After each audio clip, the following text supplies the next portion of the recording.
Cambiar la narrativa.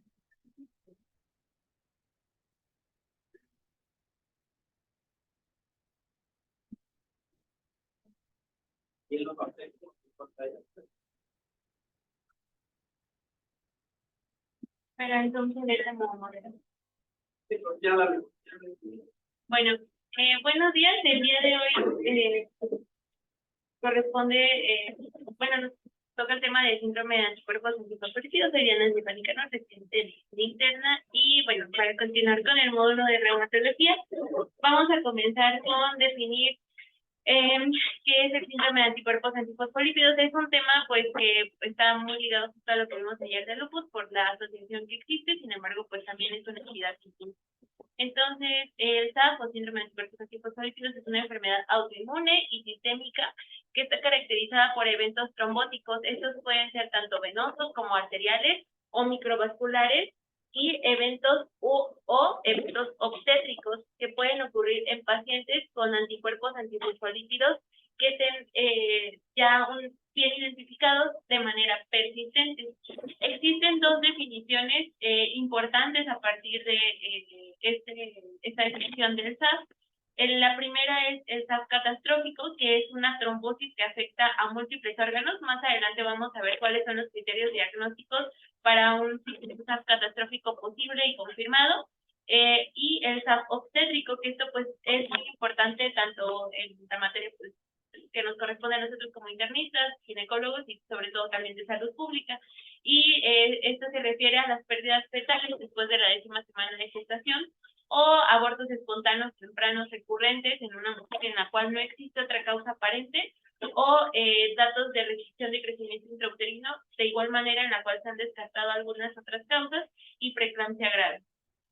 La epidemiología, no existen datos muy precisos para México. Sin embargo, a nivel mundial, la prevalencia es de 40 a 50 individuos por cada 100,000 habitantes. La incidencia anual va de 1 a 2 por cada 100,000. Y el predominio, aunque no es absoluto, es en grupos etarios de menores de 50 años, es decir, en individuos jóvenes. Solamente de todos los afectados, el 12.7% corresponde a pacientes mayores de 50 años. Así como hablamos un poquito ayer acerca de los ANAS, es importante ahora hablar acerca de la prevalencia de los anticuerpos antifosfolípidos, porque con mucha frecuencia nos podemos encontrar estos perfiles solicitados tanto aquí como en cualquier otro sitio, y es importante pues tal vez tener ciertas consideraciones al momento de darle lectura a los anticuerpos antifosfolípidos. Se desconoce con precisión la prevalencia de positividad de los anticuerpos en la población general.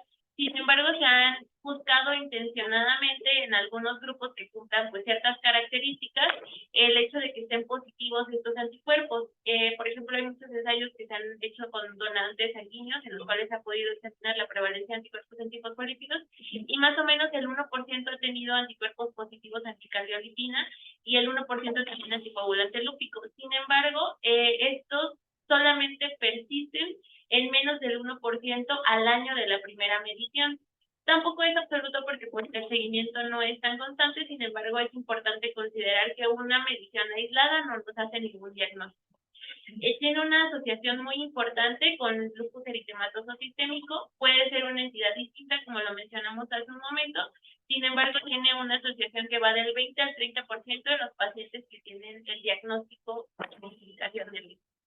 En la población que no se conoce con ninguna enfermedad autoinmune, se puede asociar con el 6% de mujeres que han cursado con complicaciones en el embarazo, sin especificar cuáles, con el 10% de pacientes que presenten un evento de trombosis venosa, con el 11% de pacientes que presenten un evento de infarto agudo de miocardio y con el 17% de pacientes que presenten un evento cerebrovascular. Esto es importante porque ante la ausencia de un antecedente de enfermedad autoinmune o de alguna otra característica que nos pueda hacer suponer que podemos buscar los anticuerpos, pues es importante probablemente tener esta consideración, sobre todo en grupos muy característicos como mujeres embarazadas o pacientes jóvenes sin otra causa que haya contribuido con su padecimiento. En cuanto a la fisiopatología, pues la fisiopatología es muy amplia, sin embargo, prácticamente se resume en lo siguiente. Los anticuerpos antifosfolípidos son anticuerpos producidos por las células B que reconocen a proteínas que son proteínas séricas que tienen una gran habilidad para unirse a las células endoteliales y es justamente estos anticuerpos que se unen a la fracción 1 de la glicoproteína beta 2. Entonces, estos anticuerpos, una vez que se unen a la beta-glicoproteína, tienen la capacidad de dimerizarla, es decir, de partirla, y al escindirla tienen una mayor avidez por el epitelio endotelial, por las células endoteliales. Esto, a su vez, condiciona de manera general varias cosas. Una es la activación de las células inflamatorias y de las células endoteliales. Aquí pues es muy importante que a través de los monocitos, pero sobre todo de los neutrófilos, se pueden condicionar eventos como la netosis, que son estas vías ya bien establecidas de múltiples cadenas de anclaje que existen en la membrana del neutrófilo que pueden hacer una vía para eventos trombóticos por mayor agregación plaquetaria y por ser un factor protrombótico. Además, activación de complemento, esto es muy importante, sobre todo a nivel placentario, que puede estar muy asociado, pues, justamente con los eventos obstétricos, aumento de silectinas, de factor tisular y de factores de crecimiento vascular endotelial. Además, esto a su vez va a promover una mayor coagulación y esto va a ser por la expresión de mayor glicoproteína 2B3A, actividad en la vía del factor inhibidor tisular, disminución de la actividad de la proteína C y disminución de la fibrinolisis.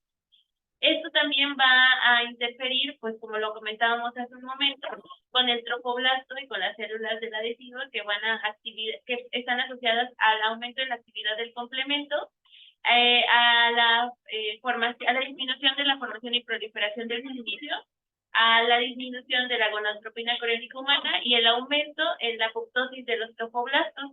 Esto pues está totalmente asociado a las alteraciones placentarias que son muy características de las manifestaciones obstétricas que pueden tener las pacientes con TAS. Entonces, a través de todos estos múltiples mecanismos que finalmente resultan en un estado de inflamación, en un estado de vasculopatía, en un estado de trombosis y evidentemente pues complicaciones obstétricas van a generar las manifestaciones del síndrome de anticuerpos antifosfolípicos. Esto pues es evidentemente algo que puede estar condicionado a través de varias teorías. Una y la más reconocida es la del 2 hits o de 2 etapas, en la cual de forma inicial pues se da el reconocimiento de los cuerpos de las proteínas, de las glicoproteínas séricas, que son las que van a activar a su vez todas estas cascadas de proinflamación y coagulación, que posteriormente en un segundo hit van a condicionar el estado protrombótico, el estado inflamatorio y la lesión endotelial, que propiamente van a condicionar o van a provocar los eventos trombóticos u obstétricos. Las manifestaciones clínicas que surgen de esta cascada que acabamos de comentar pueden ser muy variadas, sin embargo, es importante reconocer dos grandes grupos. El primero es el de los pacientes asintomáticos, que son pacientes que pueden cursar por muchos años, que puede ser un hallazgo o una búsqueda intencionada de la aparición de estos anticuerpos antifosfolípidos, en los cuales se identifican a partir del abordaje diagnóstico de alguna otra enfermedad autoinmune o la sospecha de abortos espontáneos de repetición o de un TTPA elevado que se pudo haber observado durante alguna consulta por algún perfil que se pudo pedir por alguna otra condición quirúrgica o de alguna otra manera. También, pues, sobre todo en pacientes que puedan tener estas manifestaciones y anemia hemolítica o trombocitopenias, pero sobre todo trombocitopenia en rangos moderados, no graves. Ahí sería muy indicado buscar alguna otra causa, pero estas serían como tres de los escenarios en los cuales se podrían buscar intencionadamente los anticuerpos. Y por otro lado está el grupo de los pacientes sintomáticos, en los cuales cursaron ya con un evento trombótico o han cursado ya con alguna complicación obstétrica, como la mencionamos previamente, en los cuales sí se debería de descartar la presencia tanto en el momento como en el tiempo del riesgo para tener SAP y si cumplen con los criterios de clasificación. Con respecto a las manifestaciones clínicas, existen dos grupos, como comentamos hace un momento, que son las trombóticas y las obstétricas, que forman parte de las manifestaciones clásicas, pero es muy importante que sepamos que, al igual que en todas las enfermedades autoinmunes, no son exclusivas, existen algunas otras manifestaciones que las conocemos como manifestaciones no criterio, porque justo no forman parte de los criterios clásicos de esas, pero que sí pueden ser muy importantes para el abordaje diagnóstico. Entonces, dentro de los eventos trombóticos existen pues la posibilidad de que sean tanto arteriales como venosos, y dentro de los arteriales el evento cerebrovascular y el ataque isquémico transitorio son los dos principales. Y para los venosos, la trombosis venosa profunda de extremidades inferiores predominantemente y la tromboembolia pulmonar. Es importante que si se presenta algún evento trombótico en algún sitio inusual o en alguna etapa muy temprana de la vida en la cual no exista una causa que la esté provocando, pues también es una alta sospecha dentro de las manifestaciones sintomáticas del SAP. Y por otro lado, pues el SAP obstétrico, que son las complicaciones en el embarazo. Es importante ante esto hacer un diagnóstico diferencial: una trombosis en edad temprana, trombosis en un sitio inusual, trombosis de repetición, pérdidas tardías del embarazo, preeclampsia temprana o grave e incluso sepsis. Entonces, estos son parte de los criterios que vamos a ver a continuación, que forman parte de los de clasificación. Sin embargo, sí es importante no perder de vista que existen manifestaciones no criterio, que son otras manifestaciones clínicas asociadas al SAP y que pueden ser muy diversas, como lo veremos a continuación. A nivel cardiovascular, pues puede existir una aterosclerosis acelerada. Lo más importante es el engrosamiento valvular, predominantemente mitral, en segundo lugar aórtico, sin alguna otra causa aparente, cardiomiopatía y el hallazgo de excitaciones no infecciosas. No existe como tal un tratamiento dirigido, de hecho es muy controvertido porque ni el tratamiento anticoagulante ni antiplaquetario ha disminuido o ha tenido evidencia que logre disminuir la incidencia de estas manifestaciones cardiovasculares, y no existe tampoco un tratamiento dirigido. Sin embargo, bueno, pues sí es importante que sepamos que ante una causa desconocida de alguna de estas manifestaciones, esa puede ser un diagnóstico diferencial. A nivel pulmonar, de manera muy predominante, y quizás es una de las manifestaciones no criterio más común, es la hemorragia alveolar difusa, y también puede cursar con hipertensión pulmonar. A nivel musculoesquelético, existen dos manifestaciones muy clásicas, que son artritis artralgia más y necrosis avascular.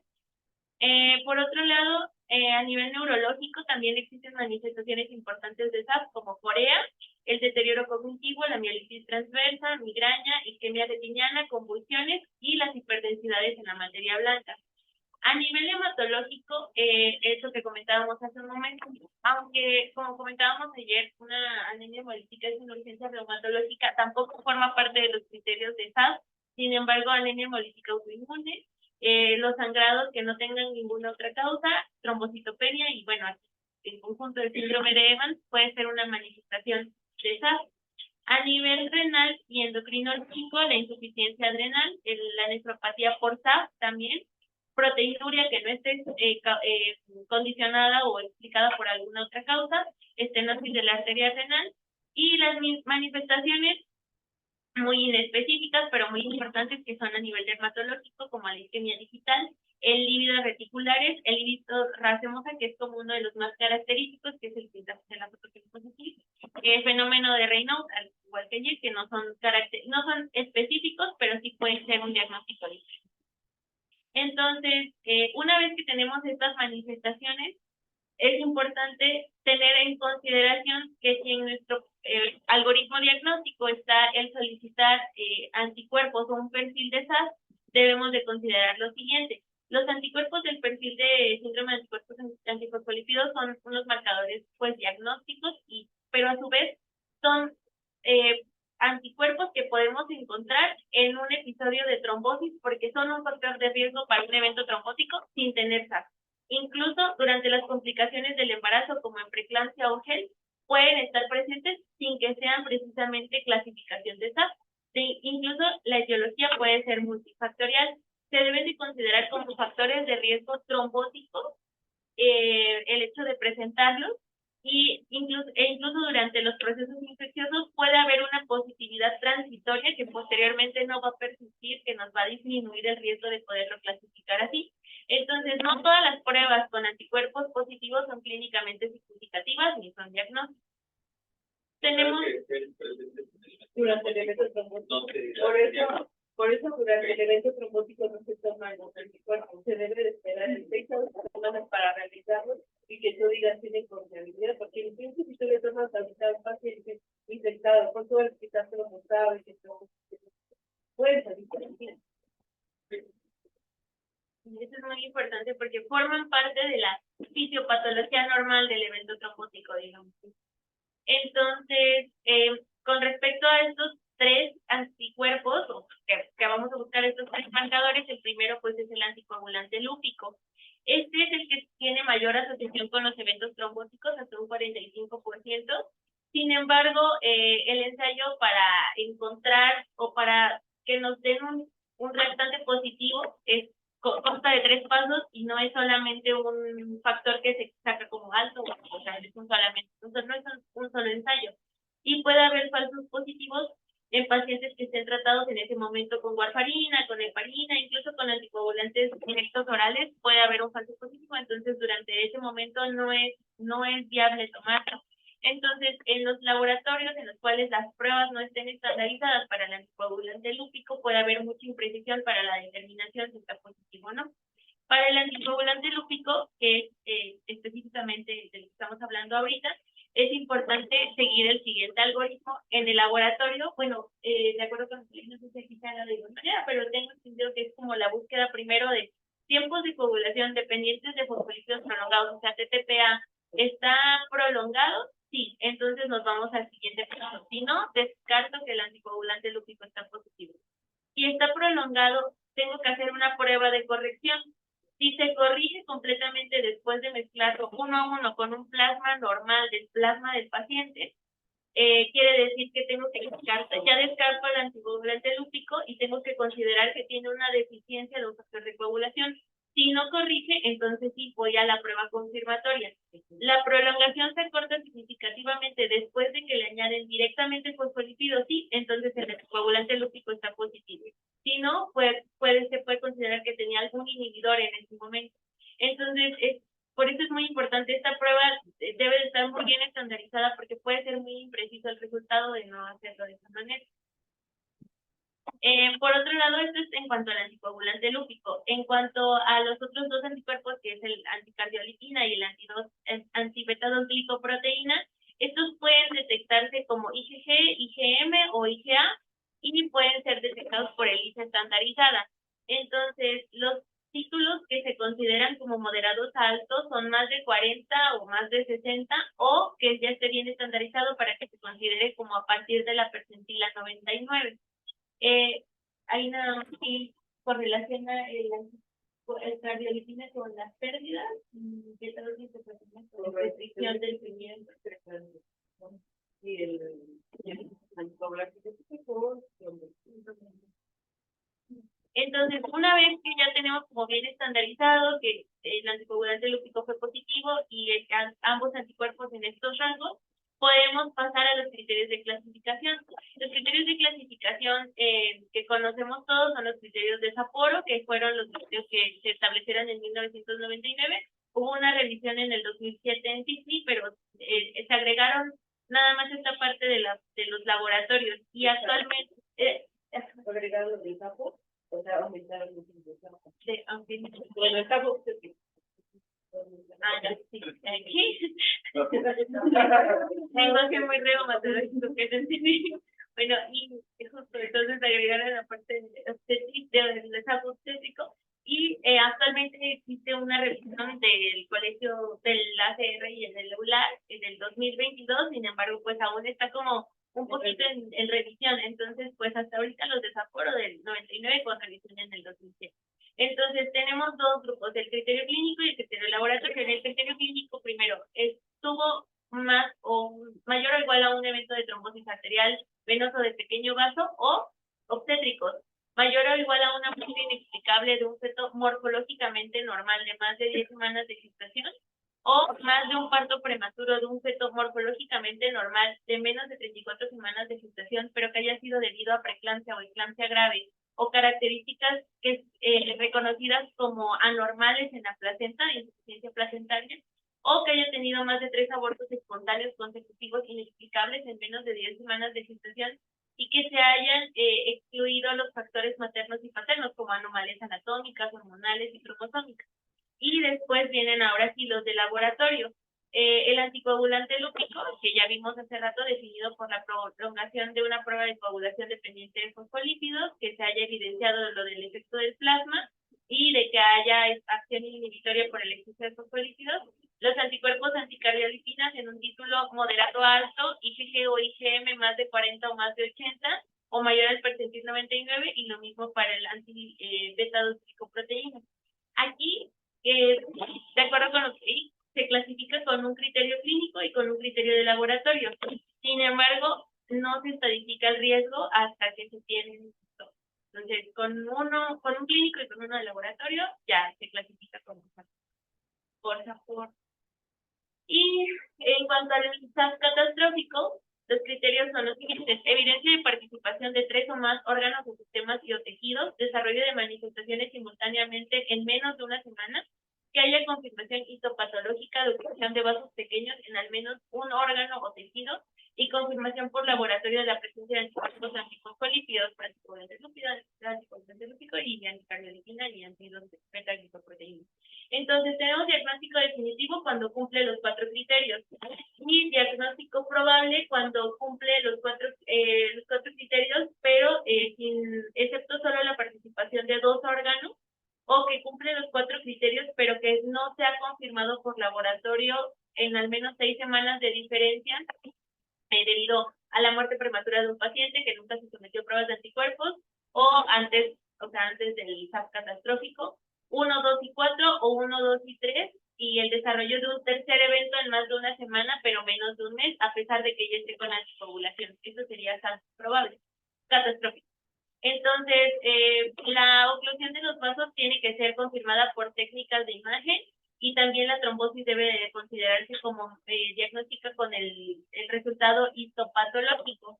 La afección renal se define como un aumento de más del 50% de la creatinina sérica, hipertensión sistémica grave con más de 180-100 y proteinuria más de 500 miligramos en 24 horas. Y si el paciente no había sido diagnosticado previamente con síndrome de antifosfolípidos, la confirmación de laboratorio requiere que estén estos anticuerpos en 2 o más ocasiones con al menos 6 semanas de diferencia, no necesariamente en el momento del evento. Entonces, ahora sí, una vez que se clasifica como SAF o SAF catastrófico, se tiene que estadificar el riesgo, porque de esto depende el tratamiento. Existen 3 grupos: el riesgo alto, el moderado alto y el riesgo bajo. El riesgo alto quiere decir que tiene anticoagulante lúpico en 2 o más ocasiones, con al menos 12 semanas de diferencia, medido de acuerdo con lo que vimos. O el doble de cualquier combinación de anticoagulante lúpico con anticardiolitinas o anti-2-beta-glicoproteínas, o el triple de los 3, o que persistan los títulos altos de anticoagulante lúpico por más de 2 semanas. El moderado es que tengan anticoagulante lúpico, IgG o IgM en títulos moderados o altos más de 40 u 80, o más de la percentila 99 del ISA, por el ISA, y anti-2-beta-glicoproteína lo mismo.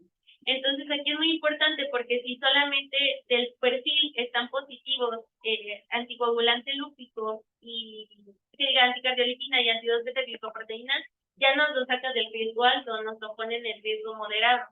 Entonces, la única que nos ayuda a que sea el riesgo alto es el anticoagulante lúpico. Que están y más que están en niveles altos, anticoagulante lúpico, mayor riesgo. Y por último, el riesgo bajo es que encontremos anticuerpos aislados como de anticoagulante de anticardiolipina o anti-2-beta-glicoproteína y que estén bajos o transitoriamente positivos, que es como lo que encontramos más comúnmente en las pruebas que pedimos a veces cuando perdimos todo el perfil inmunológico. Entonces, a partir de esto podemos establecer el tratamiento para cada una de las situaciones del SARS. Entonces, inicialmente para el SARS con manifestaciones trombóticas, tenemos que pensar si es un paciente con profilaxis primaria en pacientes ya positivos a anticoagulante lúpico. Aquí el primero es, si son portadores asintomáticos de anticoagulante lúpico, serie de clasificación vascular trombótico o obstétrico, y con el perfil ya de alto riesgo, con los factores de riesgo que sean los tradicionales para trombosis, se debe de iniciar un tratamiento profiláctico con dosis baja de ASA, que va de 75 a 100 miligramos. En los pacientes con lupus que no tengan antecedentes de trombosis o complicaciones del embarazo, si tienen un perfil de alto riesgo, inician tratamiento profiláctico con ASA dosis bajas. Si tienen un perfil de moderado o bajo riesgo, solamente se debe de considerar el tratamiento profiláctico con ASA, sin embargo, no está indicado.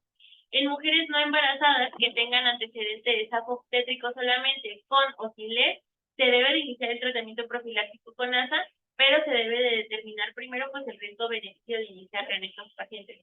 Esto es profilaxis primaria en pacientes positivos para anticoagulante lúpico, o sea, no han tenido un tromboso, no han trombosado.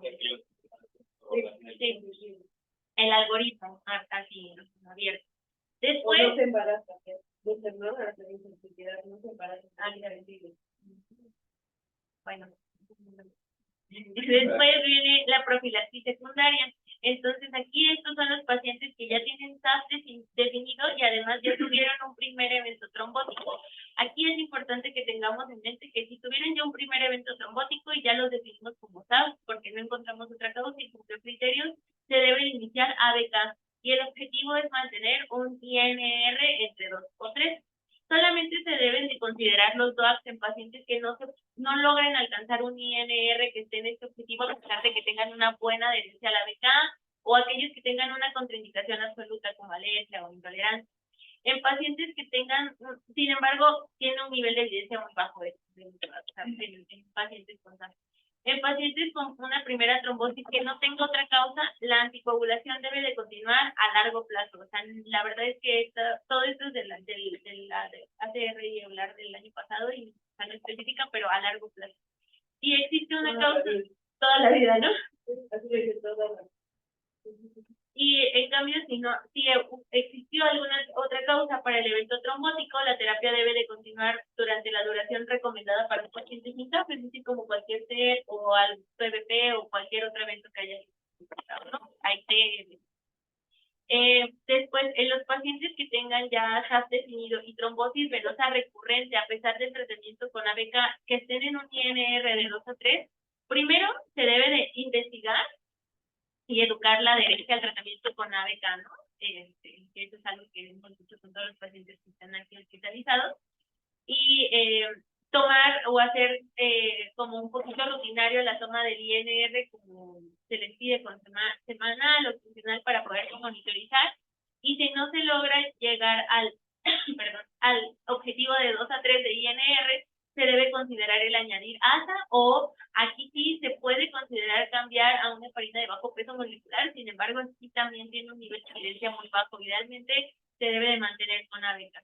Si tiene SAP definida y tiene una primera trombosis arterial, igual definitivamente el tratamiento debe ser con ABK, con un INR de 2 a 3, e incluso la sugerencia es de 3 a 4 de acuerdo con el riesgo de sangrado y de la trombosis recurrente, porque aquí pues debemos de ponderar el riesgo trombosis sangrado, ¿no? Aunque no descartamos que ante la trombosis arterial sí el objetivo es un INR de 3 a 4, un poco más alto. Pacientes con una trombosis arterial recurrente, que a pesar del tratamiento adecuado ya con ABK bien instruido, en el cual no se logre el objetivo de 3 a 4, se debe de pensar en la adición de ASA o que se cambie a una heparina de bajo peso molecular. Para el SAF obstétrico, en mujeres con un perfil de SAF de alto riesgo, pero que no hayan tenido ningún evento trombótico antes o complicaciones del embarazo, aunque tengan o no tengan, se debe considerar el tratamiento con ASA durante el embarazo de 75 a 100 miligramos diarios. En mujeres con SAF obstétrico solamente, sin eventos trombóticos previos, con o sin LED, pero que tengan un historial de ya de más de 3 abortos espontáneos recurrentes de menos de 10 semanas o con antecedentes de pérdidas fetales, se debe de iniciar el tratamiento combinado ASA y heparina a dosis profiláctica durante todo el embarazo. En el parto, si tuvieron un parto menor a 34 semanas de gestación con eclampsia o preeclampsia grave o GEL, y que no hayan existido características así reconocidas de insuficiencia placentaria, igual se debe de recomendar el tratamiento con ASA y heparina profiláctica durante todo el embarazo. El SAF obstétrico sin criterios, como la presencia de 2 abortos espontáneos recurrentes, menos de 10 semanas, o el parto, pero después de 34 semanas de gestación con preeclampsia, se podría considerar solamente el tratamiento con ASA solo, o tal vez en combinación con heparina, igual aquí pues ponderando el perfil de riesgo de sangrado de la paciente. Y para el SAF obstétrico tratado con dosis profiláctica de heparina durante el embarazo, se debe de considerar que se debe de continuar la heparina a dosis profiláctica durante 6 semanas después del parto para reducir el riesgo de trombosis materna. En cuanto al SAF obstétrico, en mujeres con criterios de SAF obstétrico con complicaciones ya recurrentes a pesar del tratamiento combinado con ASA y heparina en dosis profilácticas, se puede considerar el aumento de la dosis de heparina de una dosis profiláctica a una dosis terapéutica, o la adición de hidroxicloroquina a dosis bajas de prednisona incluso en el primer trimestre. Incluso en estos pacientes se debe de considerar inmunoglobulina intravenosa y podría considerarse en casos pues altamente seleccionados. Y en mujeres con antecedentes de SAF trombótico se recomienda el tratamiento combinado de ASA y heparina en dosis terapéuticas durante todo el embarazo. Por último, en cuanto al SAF catastrófico, el tratamiento de cualquier infección debe de ser rápido, no debe de prolongarse en cuanto se cuente con un anticoagulante lúpico. Aquí es muy importante minimizar las interrupciones en cuanto a la anticoagulación, porque no debemos de modificar el INR a pesar de que el paciente ya tenía el anticoagulante instaurado previamente. Entonces, aquí, aunque es muy controvertido, parece ser que lo que ha tenido una mejor evidencia pues, es la terapia combinada de esteroides y heparina, aunque pues sí existen también terapias con plasmaféresis e inmunoglobulina. Y el SAF catastrófico refractario puede ser utilizado rituximab. Aquí también nada más comentar que Rituxi es una de las terapias que se ha probado más en algunos de las manifestaciones no criterio de SAF, como las cardiovasculares, como las hematológicas y las neurológicas. Sin embargo, también han habido algunas cortes en donde pues se ha observado que se asocian con el desarrollo de estas manifestaciones o criterios. Las poblaciones pues han sido muy pequeñas, los estudios han sido cortos, la realidad es que no es una enfermedad tan prevalente y evidentemente pues eso ha acercado mucho pues los resultados de la terapéutica en casos muy específicos, pero sí. Estuvo muy bien, Yanita. No es un tema fácil, como lo ven, parece muy fácil, o sea, en realidad hay muchas discusiones a veces cuando presentamos a un paciente que llega con estas manifestaciones de anemia hemolítica, hemorragia alveolar. Claro que vas a pensar en la lupus. Sin embargo, que cumple todos los criterios, o sea, los anticuerpos, puede ser un caso primario, sin tener lupus, puede ser un caso primario. O sea, rápido nada más. Si se ve, el tratamiento es como se ve muy complicado, pero en realidad no lo es tanto. Entonces, bueno, de aquí hemos hablado de la beta-2-glicoproteína, ¿no? La beta-2-glicoproteína es una proteína nada más que no es simérica, en realidad es una proteína larga, imagínense, pero esto ¿qué va a hacer? Cuando se une al endotelio va a exponer un requisito. Ese que cuando se va a encontrar acá va a formar un autoanticuerpo. Entonces, esa unión de complejo autoanticuerpo más beta-2 más el fosfolípido, la carnitina, nos va a formar eso no es lo que nos va a causar la trombosis. Entonces, ¿por qué nos va a causar la trombosis? Precisamente por eso, por aumento de las proteínas de adhesión celular, una exposición del factor citosina. La netosis, ya saben que son estas capas celulares de neutrófilos que habíamos hablado mucho la vez pasada, y la expresión de la glicoproteína 2B3A de la plaqueta. Entonces, todo esto nos hemos afectado y nos va formando un tronco. Hablando de las placentas, estos complejos inmunes van a ir justo y van a hacer que, ¿se acuerdan de la invasión trofoblástica de la preeclampsia que llevaba a la primera invasión trofoblástica a la segunda? Y que teníamos unas arterias espirales, que esta invasión trofoblástica lo que hace es obliterar esas arterias espirales, por lo tanto, ese problema de preeclampsia, bueno, en la placenta. ¿Qué pasa? Que este anticuerpo lo que ocasiona es que no haya esa invasión trofoblástica, por lo tanto, no se obliteran esas arterias espirales, aumentando el riesgo de preeclampsia, aparte de la propia trombosis que puede formar ahí a nivel local. Entonces, y hablando del anticoagulante lúpico, ¿se acuerdan del factor activador de protrombina? ¿Quién lo forma? Empieza por fosfolípidos y ácidos, ¿no? Entonces, los fosfolípidos que están en la membrana, eso va a hacer que se active el factor activador de protrombina, trombina tiene afibrinógeno y la fibrina, y eso nos va a hacer que se forme el trombo. Entonces, ¿a dónde se va a unir el anticoagulante lúpico? Va a llegar y va a unirse al fosfolípido. ¿Qué va a hacer? Entonces se unió a este factor activador de protrombina. Es por eso que nos va a prolongar los tiempos de coagulación. ¿Por qué? ¿Por qué se llama anticoagulante lúpico?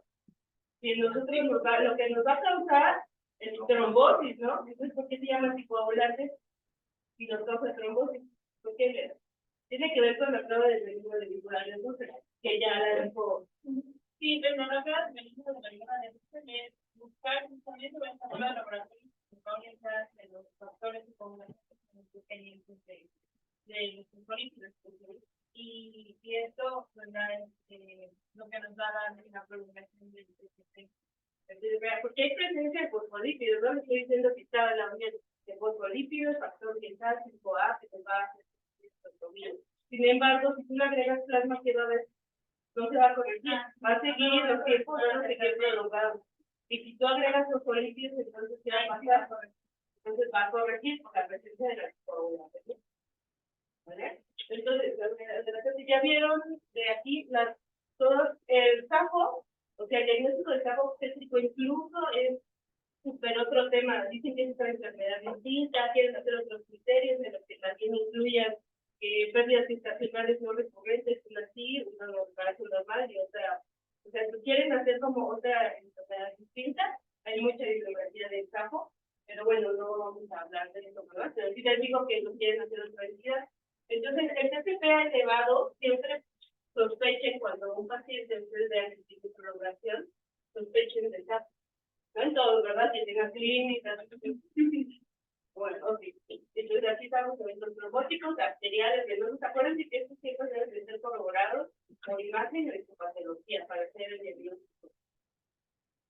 Todo lo demás, la verdad, estuvo muy bien. Y esto es lo que les digo. Aquí es donde hay una confusión entre a veces peleas entre los reumatólogos que estudian, pero en realidad se cumplen criterios para SAF nada más, o sea, no tiene antidemia elevado, no tiene antidemia, puede tener algo, puede tener hipocomplementemia, ¿sí o no?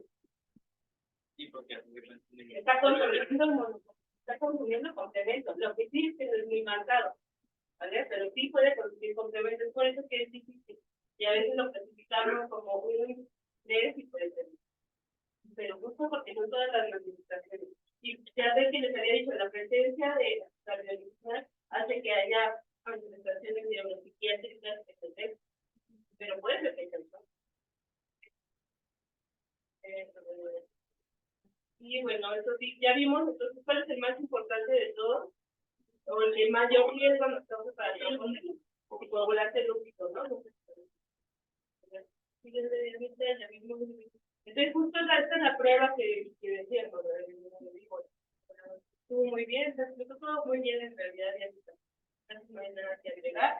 Nada más acordarnos de estos son los criterios de acuerdo, los nuevos criterios que se hicieron ahora en la serie regular del 2022 lo que hacen es como intentar aumentar los clínicos, porque de los clínicos, si te fijas, solo tenemos la trombosis y las pérdidas obstétricas, pero no tenemos de las manifestaciones de los criterios, como sería el hígado raciomoso, que son datos de, pero no mete las cardíacas, que los nuevos de la, o sea, sí son importantes, pero tienen como la microcefalia trombótica a nivel renal, tiene el hígado raciomoso, hemorragia alveolar, ¿no? De las manifestaciones de los criterios que intenta como que justo meter estas manifestaciones que no se contemplan aquí, ¿vale? Entonces, aquí acuérdense de menos de 10 semanas, porque los abortos son muy recurrentes en menos de 10 semanas, pueden tener, nada más hay que investigar que no tenga incompetencia hipotética, otras causas secundarias por las que se un aborto en la paciente, ¿no? Y bueno, ya vimos aquí los estudios. La plantación de que sí es una catástrofe, que es horrible, y es más en hombres. La relación también del SAP, el hombre y mujer, es de 6 a 3. Y cuando es catastrófico, por lo general, es 1. ¿Y qué es lo que lo desencadena? Infección, o que no se toman de coagulación, por eso debe ser que el control de la ya vimos, bajo riesgo. Entonces, ¿cuál en realidad es el tratamiento inicial para un paciente que tiene anticardiodipinas positivos, que tiene anticoagulante lúpico positivo, pero no tiene ninguna manifestación, no tiene trombosis? ¿Le darían o no le darían tratamiento? Lo que viene. A cualquiera. ¿A cualquiera le darían? O sea, tiene anticoagulante lúpico positivo en bajos, en niveles bajos. Tiene riesgo, pero hay que valorar también qué factores de riesgo tiene el paciente, ¿no? Es diabético, es hipertenso, eso tiene que ver para la profilaxis, ¿vale? Fuma, todos esos factores hacen que contribuyan a que los trombos, entonces sí, se inicia la profilaxis, es un paciente joven, ¿vale? Entonces, y después, de ahí nos vamos a el tratamiento. En pacientes con hiperactividad, es justo con ellas con las que hemos utilizado todo lo de la inmunoglobulina, que hoy se utiliza todo porque no se pueden embarazar ni quieren embarazarse, a pesar de que el riesgo que te puedes provocar pérdidas o quieren embarazar, y como no puedes discriminar a nadie, lo tienes que hacer. Entonces, ¿cuál es lo que debes de hacer? ¿Qué es lo que debes de hacer? Le damos inmunoglobulina, se les da prednisona, dosis baja, aspirina y heparina de baja complejidad, dosis profilácticas. Y con eso se pueden embarazar. Y tienen todo el riesgo de que hagan todas las complicaciones de profilaxis, pero no puedes seguir haciendo ¿vale? Ya, y si no han tenido trombosis durante todo el embarazo, se usa heparina de bajo molecular y aspirina, incluso le agregamos y si ya tuvieron trombosis, ellas sí tienen que estar con heparina de bajo molecular durante todo el embarazo. Después de la semana 30 se pueden usar antagonistas de la vitalidad, pero hay que quitarlos ya cuando va a llegar el parto, porque si no, pues se va a desangrar. Es muy difícil en realidad tener un control de esto, porque las pacientes deben estar siendo consultas para ponerle el dinero y eso, por lo general se deja para todo el embarazo. Más porque no sabemos si nos va a hacer una preeclampsia y entonces requieren muchos momentos que la parte de los pacientes. Entonces, si tuvo trombosis, entonces terapeuta. También, y de trombosis en un paciente que ha tenido alguna trombosis venosa, ahí el INR se lleva de 2 a 3, pero el pico arterial de 3 a 4. Incluso se agrega aspirina como decía.